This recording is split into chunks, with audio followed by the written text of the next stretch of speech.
Welcome to another installment of This Is Not Normal on the Political Drain podcast with Drill Sergeant Doug, aka Admin Doug, a U.S. Army veteran, teacher, musician, and family man from Jamaica, now fights for justice and democracy through commentary and humor.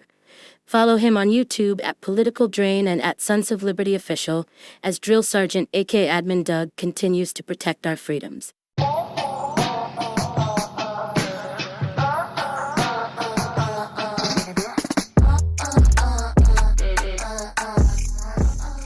The first time I met Bri Woodson was on the way to the Lincoln Monument during a protest in Washington, D.C. called Remove the Regime Rally.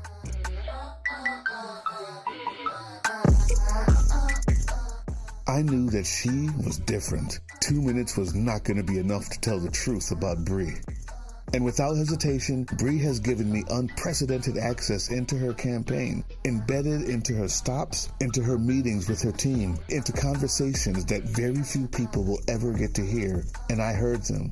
Stories of survival and overcoming abuse most of us would be scared to say out loud, and turned into a drive she would use to serve and help others. But we're going to start with the fact that she started out as a viral content creator, known as a controversial blonde. Get ready for the truth about Bri Woodson.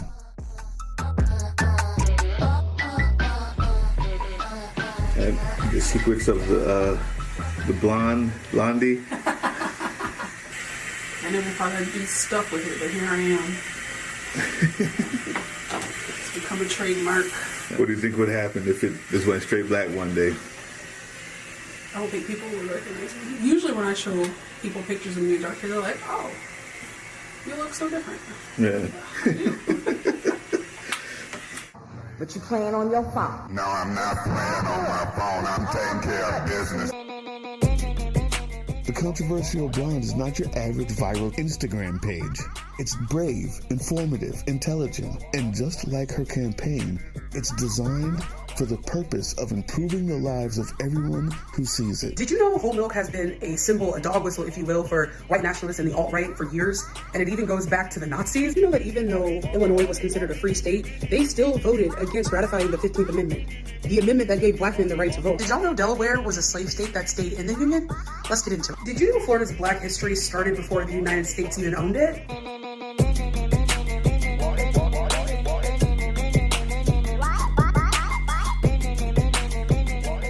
So for those of us who know, a moment like this, posing for the gram after just doing your hair or your outfit, isn't unusual. Being an influencer and a candidate means Instagram is attached to every moment. But there are those out there who are over a certain age that may not really get that.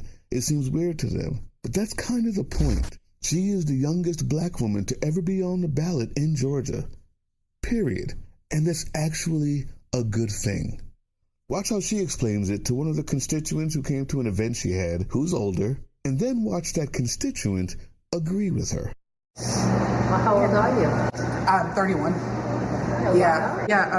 As it stands right now, I'm Georgia's youngest black woman to run for Congress in the state's history. Yeah, it's pretty cool. Yeah, it's pretty cool. Yeah, we certainly need to get rid of some of the ones that are in there now. Well, yeah, I mean, it's one of those things. I think, you know, when you look at the average age of the people in Congress and the people that they've been there term after term after term after term, it doesn't matter whether you're Democrat, it doesn't matter whether you're Republican, independent, nonpartisan, it doesn't matter. The average age of American, I think, is about roughly 40 years old. But if you have people in office that come from a completely different decade, aren't willing to listen to new ideas and new things, you cause a hindrance. There's a hindrance in progression there, right? And, you know, another huge issue is that the people in Congress are rich. They don't know what it's like to be the working class. Like, I think the statistics, something like 70% of Congress has over $1 million in the bank. Yeah. You know, like that's like what Scott Besson, he said the other day about mom and pop. Is it, you know, the typical mom and pop owns 5, 6, up to 12 houses? He said that. Did you hear him say that? On one of the just news out of stations. touch. Bri has no corporate funding whatsoever. This is the new generation. And it doesn't have to be a dividing issue, especially when you can explain it like she does.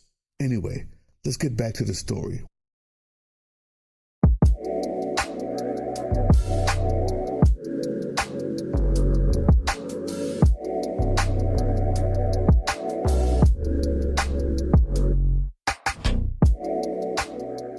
Welcome to the Marriott Hotel, downtown Atlanta. Super posh, great visuals, and a really good bar. I got some Japanese whiskey that was just... Anyway, that's not the point. The reason why we're here is because Bri needs to get more exposure. Bri's got an invite to the Grits and Eggs podcast. This is a major podcast. National views, the kind of exposure most candidates only dream of begging for. But she was invited. And she was invited because she's the controversial blonde. They saw what she's done. And more than that, they saw what she stood for and what she stands for. And they saw that she had a chance to actually make a difference out here. It's not a viral moment. They're not using her for exposure. I mean, they have millions of followers. But they, like Bri, have a platform that they think should be used to improve the lives of the people who watch it. And in case you haven't noticed, that's the theme. That is a theme with Bri. And those are the type of people, not that she wants to be around, but that want to be around her. And it's an honor for someone like me to even be here to document it. This is going to be good. Not as good as that Japanese whiskey, but this is going to be good.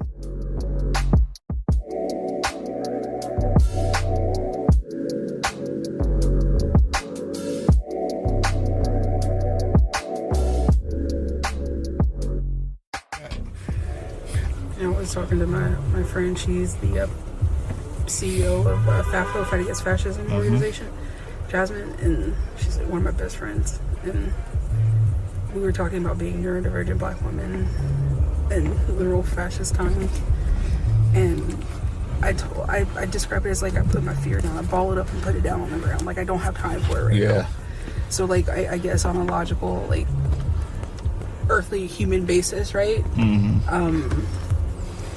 I do have fear, but you know, I tell my clients all the time, Dr. Susan Brown, she's a psychologist.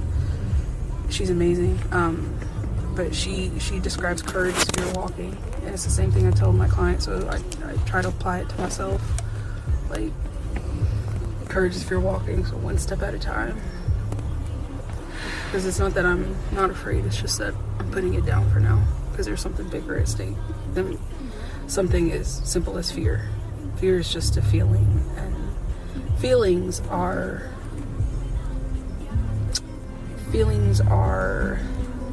not directives. Yeah. They're just feelings. We don't have to act on the directive. Bri's words aren't just platitudes. And her relationship to fear is not that of a casual bystander. It's intimate. Before we even get into all the things she's had to overcome, just running in a place like this, in a time like this, is dangerous. Even the candidate that we're going to show later that's running on her same side, that verbally and emotionally abused her, she had to stand up yet again. In this race, I'm beginning to realize these aren't platitudes. This is who she is.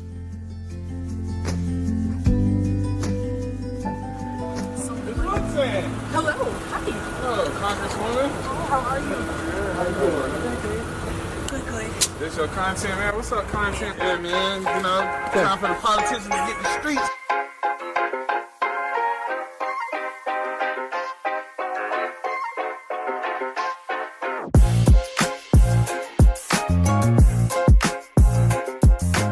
Yes, sir. I am Deontay Kyle, host of the Grits and Eggs podcast.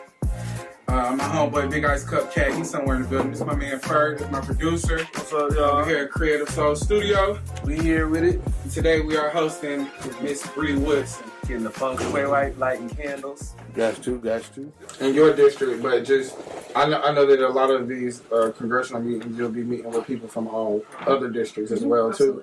What has been the reception when people meet you? Things have been good. Things have been really good in the district. I have a couple of events coming up, community-based events, so I'm really excited about that, to get more feedback and input at the same time. But the online reception has been insane. I do kind of have a little cheat code though, because I was already a content creator under the controversial bond first, so I have a platform of like 100K, not a huge one, but a platform nonetheless, right? Absolutely. And so people recognize like, oh, she's the girl that talks about Black history on TikTok. And so the whole Tori Branum ICE Hyundai plant situation. So Nope, we're not just going to let that go. This is the person she's running against and the whole Hyundai plant situation. Yikes.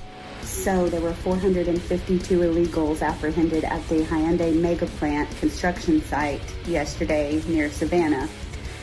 And I was the one that reported the information that I had to ICE. Well, that's weird. If they were all here legally and without visas and expired visas, then why is Trump begging them to stay and the rest of our government saying, oh, no, sorry, we're going to make this up to you. It didn't even happen. We're going to pretend like it didn't even happen. Oh, right, because it's been confirmed that every single one of them had a valid visa. Now South Korea has sent a plane, picked up all their asses, and who knows if they're ever coming back. This is going to take 8,000 plus jobs away from the state of Georgia and possibly many more. And all this manufacturing that they would have had, all the money this would have generated for the state of Georgia and our country is now potentially gone. And that may just be that little portion. So you know how last week the Trump administration raided a Hyundai plant in Georgia and detained like 350 South Koreans? Well, South Korea has just fired back. LG has halted 22 projects in the United States, including the continuing of building this battery factory in Georgia, which was supposed to be completed at the end of the year. And get this, was supposed to create 8,500 new jobs. So when that happened, I was like, is this somebody going to run against her?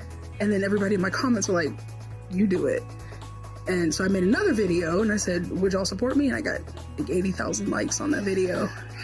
So, next thing I know, I turned my backup page into my congressional page, posted one video. It went insanely viral, almost 1 million views in a couple days.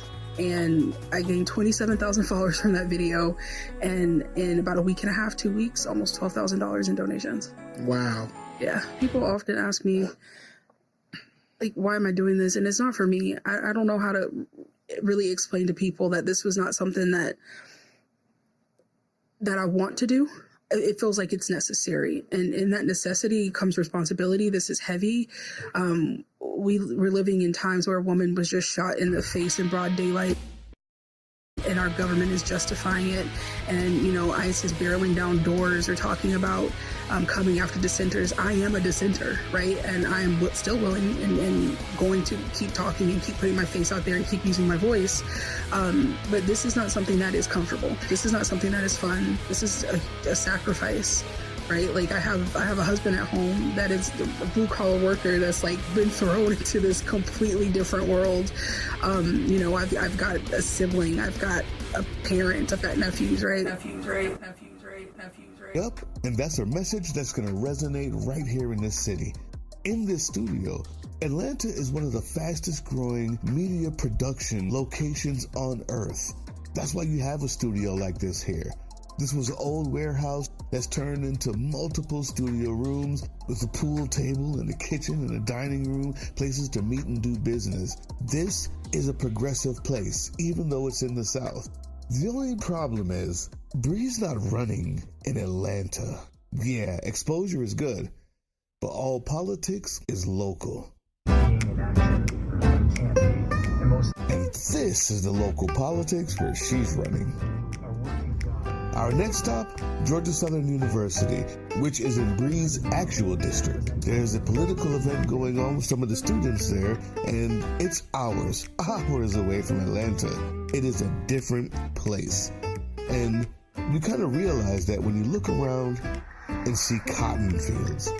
Now, I went to Georgia Southern in my first few years of university, and the cotton field that was literally in front of the entrance, the little small cotton field that never was picked, it's there for a reason, and it's not textiles. It's a message. I'm just saying.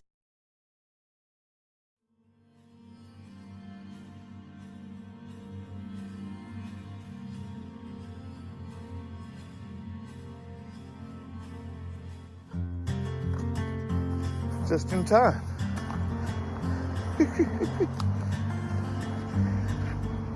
How are you, my friend? Hi, I'm good. How are you?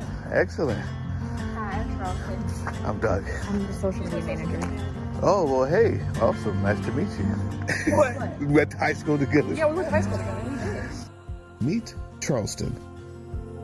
And this is social media manager. After the event, I had a chance to sit down with both of them, and I think it's important. You know, the whole show me your friends and know who you are type thing. You'll see. And then we'll come back to the actual event. You went to private school when? 6th grade. Okay. Well, when I was younger, and then 6th grade. Uh-huh. Then finished 6th grade homeschooling, 7th grade homeschool full time. 8th grade started homeschooling. Then I went to Veritas, which is where we both went, which was... Now, your parents, were they like super Christian? Yeah. It was so they were very scared that you were going to go to a public school. And yes. So, were you a staunch Republican? No. Never. Were your parents Republicans? Yes, but my parents never voted for Trump. Okay. As soon as he came on the scene, they were like, fuck that. Wow. My dad was like, I call him like optimistically naive sometimes because he was like, there's no way now that he's going to get elected. After the tape came out, he's like, there's no way, that's insane. Yeah. At some point, you see Trump come on, you're like, oh, that's bull. And then you see around you, everybody liking it, and you're like, wait a minute. And now I'm no longer a Christian. Yeah. Yeah, now I don't believe in God at all anymore. I want you to imagine how that feels, no matter how flippantly she may have said it. This is Bri's life as well. They grew up together, the same environment, and the rise of MAGA has taken something from them. Many things, important things, from both of them. So yeah, this does matter to Bri and the people in her life. That's what I learned. This is Doug. Hi, Doug. This is Bria. She's the event planner. Okay, she wants us to go ahead and go in. Okay.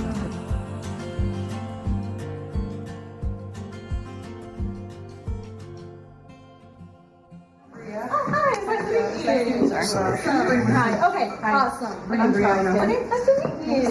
All right. So we have everyone gathering in the presentation room. So me and Maggie will get in first, introduce you, and then I'll just let y'all can follow us, and then we'll introduce y'all, and then go ahead and do your spiel. We won't hold y'all.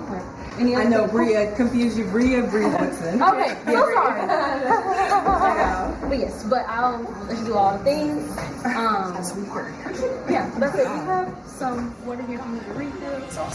Students, young professionals, parents, people who are doing everything they were told that would lead to stability, it doesn't. They still feel like they're barely staying. The economy, a strong democracy, functioning workforce while ignoring burnout, anxiety, trauma. Students are navigating academic pressure, financial stress, increasingly unstable world, and the extra pride when you guys struggle. We need policy that treats mental health care as essential, accessible, affordable, and integrated into our education systems. It's not radical, it's simply responsible. I also want to be very, very clear when I say this. Your voice matters right now. Not someday, not after you graduated, not when you get a little bit older, right now. Stay engaged even when politics feels exhausting, and I know it's exhausting right now. Stay vocal, even when you're told you're too young, too much, or too loud, keep doing it. And never underestimate the power of your voice, each and every one of you.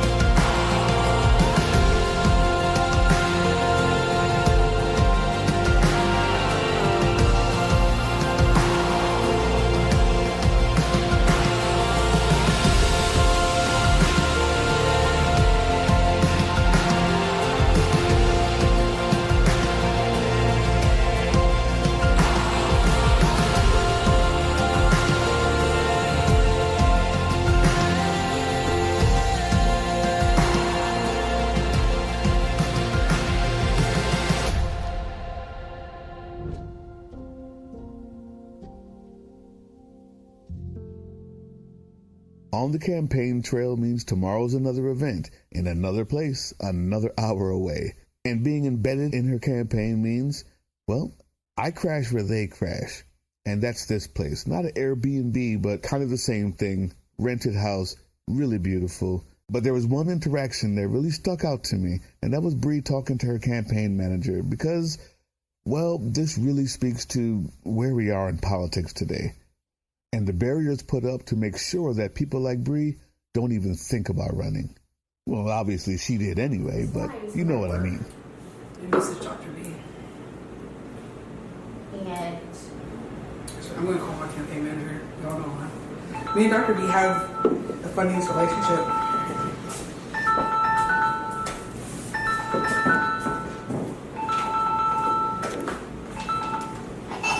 Hey. Bitch, we got a voter list. Good.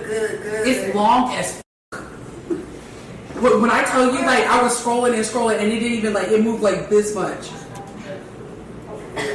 Girl, tell me now. I got no damn printer. Oh, plug up the printer. Girl, no, you don't need to print all that. It's gonna be 1,010 pages.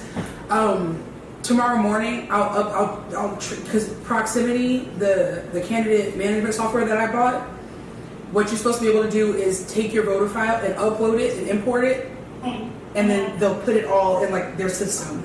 So I'm gonna test that out tomorrow since they sent it to me. I downloaded it all. I'll send it to you as well in your email. But it's a big ass file. But we got a voter list. Good.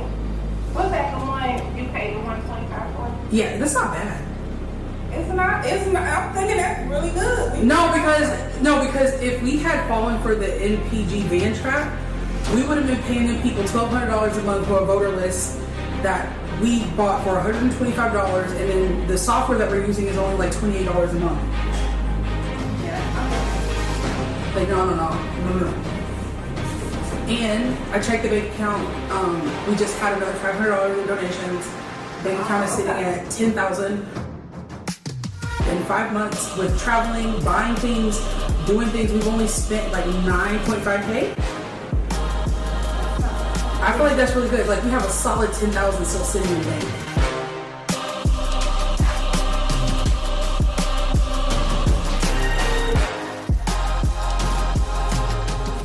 Yeah, that's important because all of those donations are from individual donors, real people who see her on TikTok or Instagram, real people, not corporations. And that $10,000 in the bank at time of recording was after you have to pay $5,000 just for the privilege to run for office. It's on purpose. Let's talk about it. You see, that $5,000 to run is to ensure that only the people that are in the club can stay in the club. Especially in the day and age of computers, that's not even for paperwork, okay? But then, that $10,000 in the bank, that is laughable. That campaign, even in the south of Georgia, running against a no-name weirdo who calls ICE on a Hyundai plant that's giving her county more money and jobs, she's gonna get millions, guaranteed. Right now, thanks to Citizens United, the corporations own our elections, and they use politicians who will play ball. That's what the money's for. And then, those politicians who are willing to play ball to get the money use grievance politics to keep their voters looking away from the truth and towards their neighbors. The truth is, the oligarchs, the people who are stealing from them, are the ones they should be mad at. But they can afford to pay people to run commercials about trans kids getting 6th place on the swimming team. Again, to keep their voters looking away from the truth and towards their neighbors. Grievance politics. And it works, especially here, because the devastation caused by this is most acutely seen in every red district that we drive by. The redder the district, the worse the devastation, all the way until it reaches its zenith of redness and you see Trump billboards celebrating an assassination attempt. Jobs as 911 dispatchers, which is an incredible job. And there, across the street, you see this.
This is not about MAGA. This is not about left or right. This is not about race or religion or shaming or whatever's stopping them in these districts from voting for a better life, a better city, a better county. This matters to Bri because this is her home too. This matters.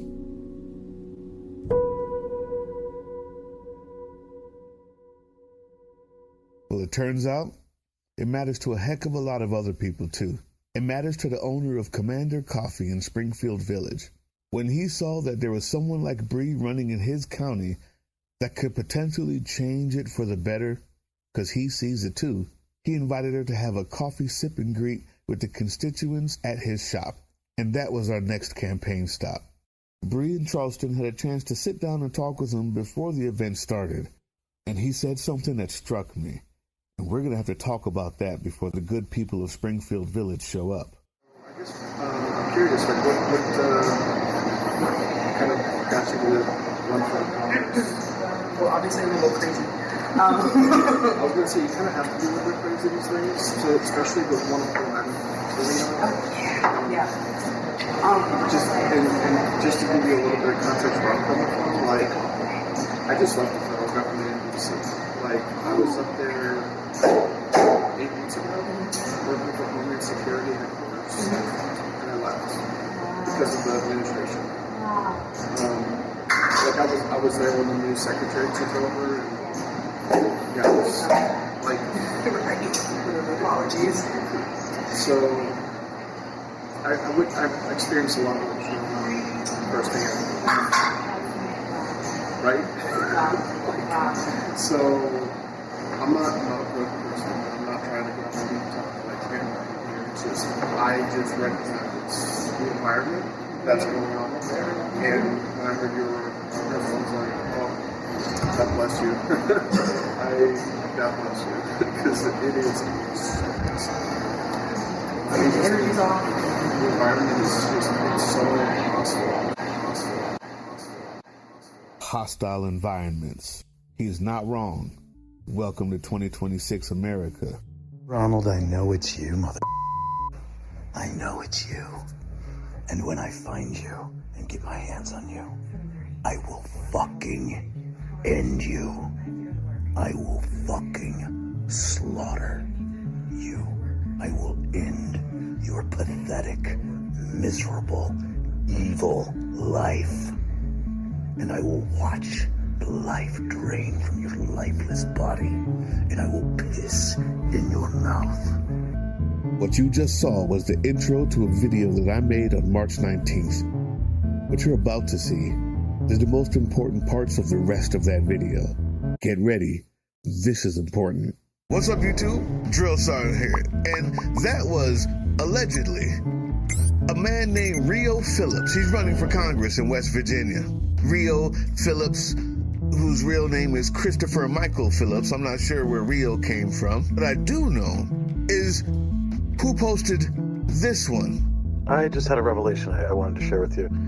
Just given what you've done, I think what I'm going to go do is go to your opposition, and I'm going to talk to them. Is that okay? Are we cool with that?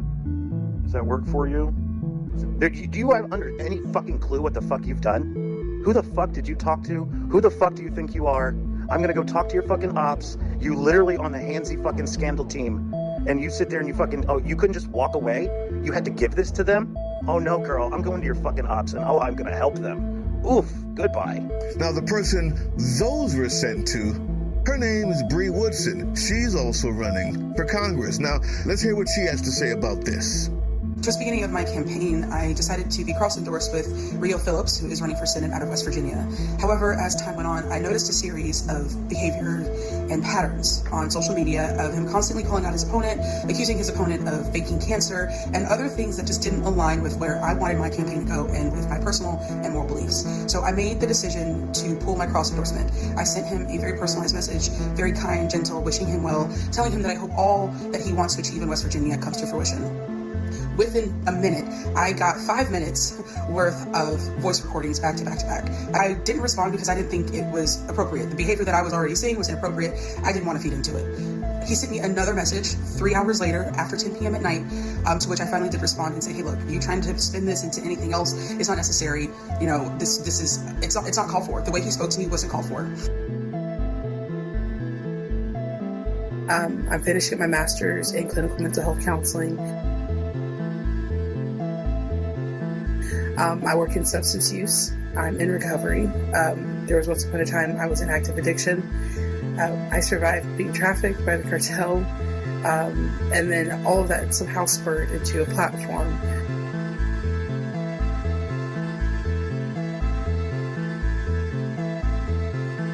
I will not be abused anymore in my life. Not from him, not from anyone. I told him if he did not leave me alone, I would have to take legal action. Surprised, he did not leave me alone. I started defending myself against this man. It just got even worse. He started calling me out of my name, swearing at me even more, asking me things like, who the fuck do I think I am? Pardon my language. He called me a bullshit liar. He called me creepy. He called me a fake victim.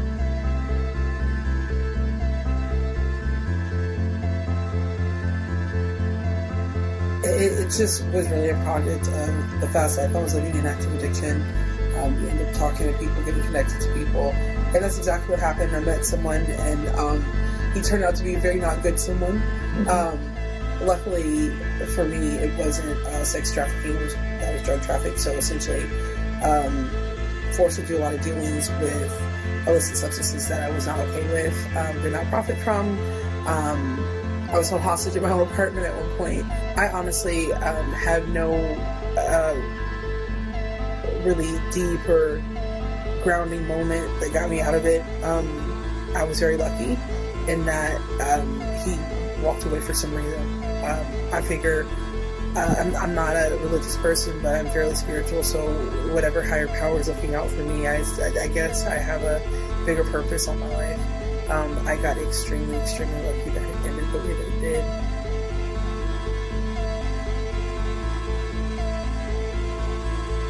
I don't like abusers. I don't like abusers of women. I don't like abusers of children. I don't like emotional abusers, physical abusers. You look like you may be both. Huh? You see, what Bri didn't show was this. You see, in this here request for a domestic violence restraining order, the person allegedly also says that you put an elbow to her lip in the car. Boom. But this is only after an entire month of psychological abuse. The patterns that you show, sir, are that of a person who is not only unhinged, but over-aggressive, emotionally violent, and plausibly physically violent. Despite the allegations, your patterns, sir, have shown me everything I need to know. I don't care about the other Facebook group that says that all of these people who have survived you. One of them even says this. Far from me to say what's true and what's not true from people I don't know. But your history and pattern of behavior is all I need to know, is what I'm saying. Christopher Michael Phillips. We have the records of how many times you've moved from place to place to place. We have your responses to more than just Bri. But how do you feel that I treated you differently? And I'm sorry that you feel that way. And I will state for the record, obviously, like, I don't feel comfortable working with people that don't feel comfortable with me. So, I'm trying to address this with you, but if you don't feel the need to explain yourself, if you don't feel the need to explain why you think you need a third person in our meetings, and if you don't think you need to explain why you think I've treated you lesser when I know that I haven't, then we won't be talking. We won't be strategizing. I don't know what to tell you. You do need to explain yourself, but okay. And Jamie, let's be perfectly real here, okay? I invited a person into the group and you came at them like it was an interrogation. You didn't come at them with the traditional, familiar, welcoming energy. It wasn't friendly. It was rough. It was a rough entry. Yeah, and maybe I should be stressed out, focusing on little tiny details and magnifying them and taking this oppositional stance to somebody that I've brought into the campaign. All of this, I don't appreciate any of it. I don't appreciate any of it. Okay? I am constantly making sure that the vibes on this campaign are way better than anywhere else you could get in the political world at all. Okay? I am always focused on that. I am incredibly nurturing. I am incredibly loving. I hate abusers. And that's all I have to say about that. What do you say we go back to Springfield Village, where a few people actually showed up to meet the candidate trying to earn their vote for a change, not buy it. These are their stories. I'm really happy it's a girl.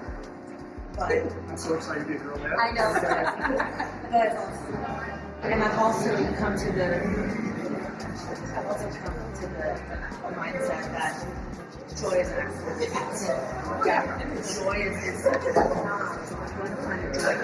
Yeah. Why didn't think Black people, especially during slavery times, the concept of Jubilee was such a big deal because Jubilee means being joyous anyway.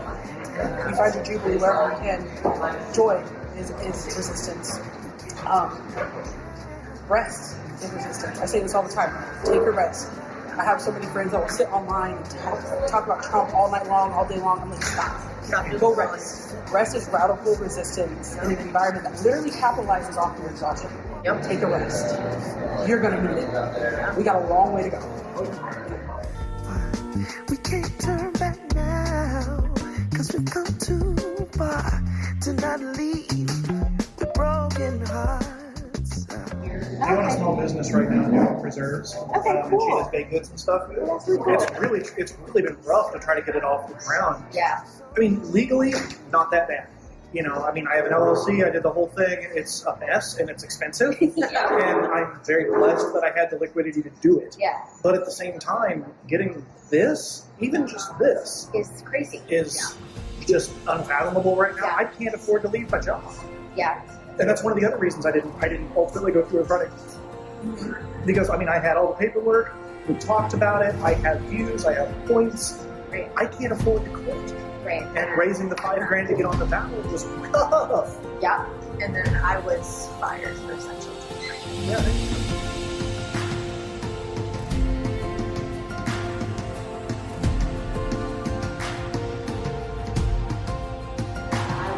Fired for essential. Yeah, her job cut her loose for being pregnant. Oh my god. Here's a whole other side of this whole conversation. Oh, yeah. We have racism and we have to deal with it. Too much. I want her, assuming there's still public schooling with funding, I want her to look back at this and say, hey, what did you guys do? And I want to tell her I did the right thing. Right.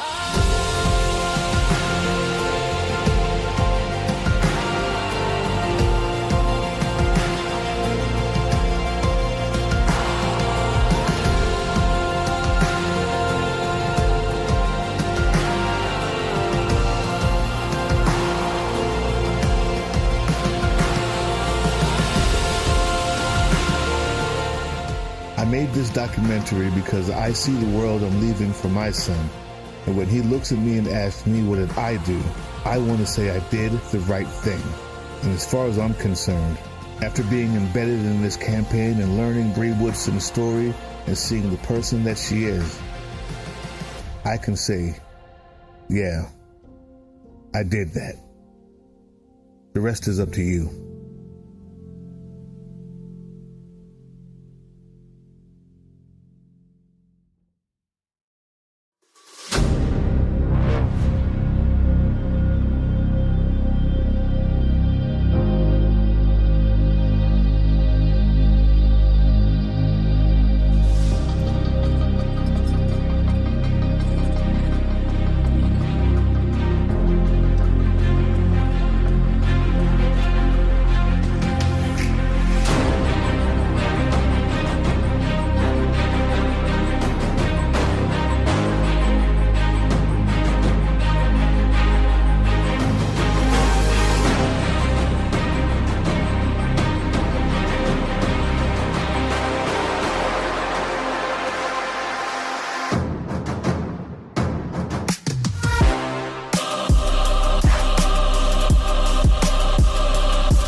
That was the Political Drain podcast, which can be heard on www.groovechillradio.com/political-drain and can be viewed on the Political Drain YouTube channel anytime.